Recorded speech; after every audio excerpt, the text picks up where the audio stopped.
I'm Marcus. Lila, my wife, and I go way back to our college days. We were in the same class.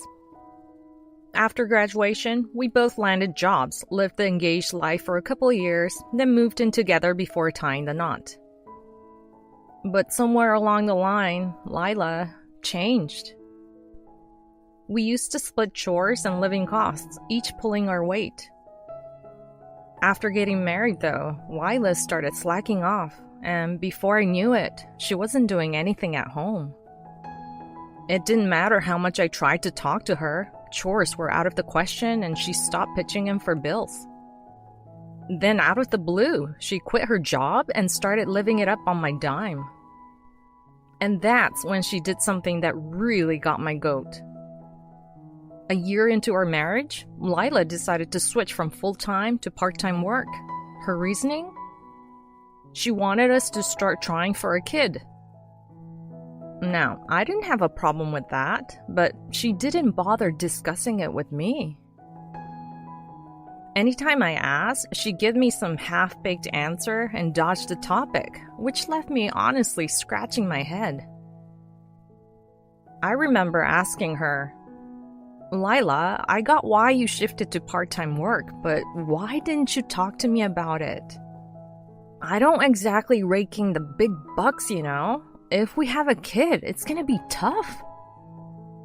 To be honest, I really wanted to let her have it, but I learned the hard way that an angry Lila is a headache.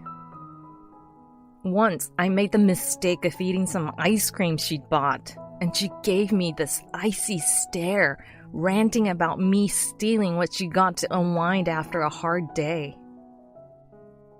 I was dumbfounded. I'd never seen this side of her, and it shook me up. Something in me was screaming that this wasn't good, a feeling about her that I couldn't put into words. So, if I wanted to keep the peace and handle this smoothly, I had to swallow my pride. We'd already spread the news of our marriage to both sets of parents and sent out wedding invites to our friends. There was no turning back. Then, out of nowhere, something happened. It was about a debt Lila had been hiding. My parents graciously footed the bill for my college tuition, and I was aware that she had student loans. When we tied the knot, I was fully prepared for her monthly payments of around $200. The real kicker, though, was her revolving payments, which spiraled into a vortex of debt. The ugly truth came out when a postcard from her credit card company showed up one day. She had always played it cool, assuring me that her credit limit was a modest $1,000 and that she rarely used her card, so I didn't fret over it. But then there was this nagging feeling I couldn't shake off. So behind her back, I peeked at the postcard, and boy, was I in for a shock. She had chalked up thousands of dollars in debt, only making minimum payments of $20 a month, and the interest was piling up at an alarming rate. I confronted her right on the spot. "Oh, you figured it out, huh? We're married now, so your debts are mine, and vice versa. I want to concentrate on getting pregnant, so I've quit my job. You'll have to take care of the payments, Marcus." Just like that, she shrugged the whole burden onto me. That's when I realized Lila had even stopped her part-time work and had settled into the role of a full-time housewife. To add insult to injury, she was enjoying my hard-earned money more frequently. I was livid at her audacity and rebutted vehemently. "Wait, what? That's just not fair. This debt is yours from before we got married. Why should I be responsible? You keep talking about getting pregnant, but you're not even making an effort. You've been sidestepping any romantic moments with me lately." Perhaps it was the outpour of pent-up frustration that left me panting. Even Lila, who was so used to my cool-headed nature, was taken aback. But then she burst into tears, her face flushed and lashed out at me. "I don't care about you anymore, Marcus. I might as well divorce you." Grabbing her phone and wallet, she stormed out of our home. A moment of regret washed over me, but I quickly shook it off. I was certain I hadn't said anything wrong. Nevertheless, she and I fell into a state of Cold War, even with our wedding day fast approaching. At this rate, we might seriously call it quits. If we had to call the whole thing off, we needed to decide now, or it would create chaos for our parents and friends. So, I braced myself to have that crucial conversation with her. But when I came back from work that day, she was gone. Instead, an unfamiliar brochure lay on the table. Without much thought, I picked it up and started leafing through it. Looks like it was all about a trip to LA. I was casually leafing through a brochure when a slip of paper dropped onto the floor. Picking it up, I realized it was some kind of accommodation ticket. I couldn't help but crack a smile. Maybe Lila had been secretly putting this together as a peace offering. I held on to this glimmer of hope and didn't care about who was footing the bill for the trip. I just yearned to rekindle things with the woman I once loved, to dream of a future where we could raise our kids together. Banking on her better judgment, I was let down flat. She was back home before long. I was half expecting her to bring up the trip, but her words threw me for a loop. "So the first weekend of next month, I'm going on a trip to LA with friends. I won't be around, just eat whatever's in the house," she said without even a glance my way. Even I could put two and two together. The 2 accommodation tickets, her avoiding my gaze, and her hurried speech. I wasn't thick enough to not see through her lies. With a heavy heart, I let go of the frail hope I had been nursing and made up my mind to get the ball rolling for a divorce. She was reliant on my paycheck and was splurging my money on her trip, so she wasn't likely to bring up divorce anytime soon. This gave me time to quietly dig into her betrayal. And then the day of Lila's adulterous trip came around. Long story short, I decided to tail her without her knowing.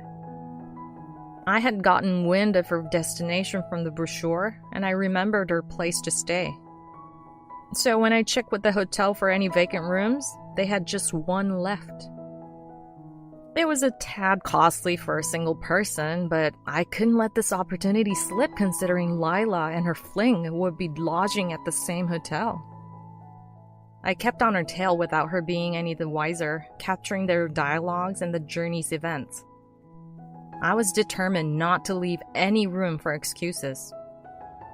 My only concern was the possibility of Lila's lover being from the seedy underworld. His imposing stature, clearly a tough cookie, covered in tattoos, and a towering figure well above 6'4". His eyes had a piercing sharpness, something out of the ordinary. The sight of Lila's lover took me aback a little, but backing out now was not an option. So despite the strain, I endeavored to collect whatever evidence I could of her antics. When the night of that day came, my room ended up being right next to theirs. I was taken by surprise when I was shown my room, but thanks to the thin walls, I could hear everything from her room. Her saccharine voice resonating in my eardrums stirred a wave of nausea in me. She was technically still my wife. I didn't think that just hearing her voice could churn my stomach this much. I suppose I no longer see her as my wife. All I felt was a deep-seated resentment and revulsion. As the night wore on, Lila and her boyfriend were having a blast, taking advantage of their corner room. Part of me wanted to charge in there immediately, but I managed to contain my rage, focusing my energy on recording instead. Then I heard a voice saying, "Really, my husband is just a washout as a man." The second Lila said that, I lost it and hit the wall without thinking. Realizing my mistake, I quickly took my hand off the wall and glanced nervously towards their room. Just then, a thunderous bang echoed through the otherwise silent room from their side. "Hey, keep it down! If you mess with us again, it's gonna be your funeral!" The man shot back rudely. I didn't respond. I simply stayed silent and let the time roll on. After some time, I heard Lila's voice again. As I fought to keep my rising nausea at bay, I listened closer and heard the two speaking in hushed, intimate tones. Eventually, my stomach couldn't handle it anymore. I made a mad dash to the bathroom, purging all my intense emotions, pain, anger, and sorrow, until I was left feeling hollow. Once I collected myself, I was surprisingly calm and almost unconsciously found myself dialing Lila's number. A little while later, Lila picked up, sounding rather peeved. "Hey, I'm in the middle of a card game with my friends. Can you quit bothering me? You really have no idea when you're being a nuisance, do you?" At that, I couldn't help but laugh and let her in on the secret. "That friend of yours is a guy, and you're doing more than just having fun. You're sorely mistaken if you think I'm clueless." Lila suddenly went silent, as if at a loss for words. After a pause, she shot back defensively. "Why don't you just go home? He's way more skilled than you ever were." While her words left me dumbfounded, the man, who had apparently been listening in, snatched the phone away and threatened me. "Hey, punk! You're staying next door, aren't you? I can hear you. I'll make you understand who you're dealing with, so get over here." Saying that, he slammed the wall with all his might to emphasize his point. But I'd already purged all my emotions earlier, and I wasn't scared of anything anymore. I acknowledged his request and stepped outside, where predictably, this tough-looking man was standing, glowering at me. The instant our eyes locked, he grabbed me by the collar.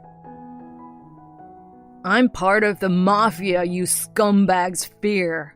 Lila's mine now. You understand what happens if you touch her, right?" He tried to intimidate me, but I effortlessly shrugged him off. The man was stunned to be so easily bested by someone smaller than him. That's when I threw some truth his way. "So what? What if I told you I'm pals with your boss? You be the one in danger. And you think stealing my girl and trying to intimidate me with such a lousy strategy is gonna work? Don't make me laugh." Keeping my face impassive, I gripped his collar, and the man quickly capitulated. "Wait, stop. I get it. I'll give Lila back to you." He sputtered, his face turning pale. He might have talked big about being part of the mafia, but he was just a small-time flunky. The real deal here is me. I'm actually acquainted with the top boss. I never let Lila in on this little secret. I grew up in the slums, so the mafia and I go way back. When I dropped that bombshell, the guy was rattled, realizing my ties with this organization, and he shoved Lila into the spotlight. Lila was clueless and panicked, tossed into the hallway in her birthday suit. I snuck a peek into the room.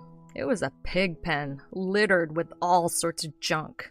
It made me cringe, and honestly, I felt a wave of revulsion towards Lila. Then there was Lila, shocked out of her wits. She'd be under the impression that her mobster beau was invincible and that I didn't stand a chance. But he dished her in a flash. She overheard our chat and came up to me stammering an apology. Marcus, I'm sorry. It was my fault. But I wasn't about to forgive and forget. My temper was on a short fuse that night, and I was seething. I can't do this anymore, Lila. Let's get a divorce, and I expect compensation. If you think about running, know this. I will not stop until I catch you. I glared at her as I said this. Lila squeaked, then fumbled to open the door to the room where her lover had fled to. But it was locked, and her face turned sheet white. It was hilariously pathetic. After tossing Lila a mocking grin, I retreated to my room, locked the door, and slept. I didn't hear a peep from Lila that night, and it was blissfully quiet. A few days later, I served Lila with the divorce papers and a claim for damages. She was to sign and agree. Her lover boy was hauled in by the bosses I was familiar with. He looked reduced and terrified. He left a hefty sum of money, mumbled, "I'll take responsibility for this guy," and was whisked away. Watching all this unfold, Lila trembled like a leaf and stammered, I'll pay the damages, but I'm out of a job and broke." When I hinted that if she didn't cough up the full amount pronto, she might end up like her boyfriend, she transferred the money in no time, likely by getting into debt. A friend told me Lila's now working in the nightlife industry, doing whatever it takes to earn money for her debts. It adds up. My compensation alone was $30,000. That's not something you can pay off with a casual effort, considering her student loans and revolving payment interests. When it came out that she was in cahoots with the mafia, she got the boot from her club and became jobless. She couldn't afford her rent and got evicted from her apartment. Now she's homeless, living on the streets, surviving on the mercy of passerby. Hearing all this, I felt a surge of satisfaction, as clear as a bright sunny day. As for me, I'm still plugging away at the daily grind like any regular Joe, but I've had it with marriage. For the foreseeable future, I'm all set to bask in the glory of bachelorhood.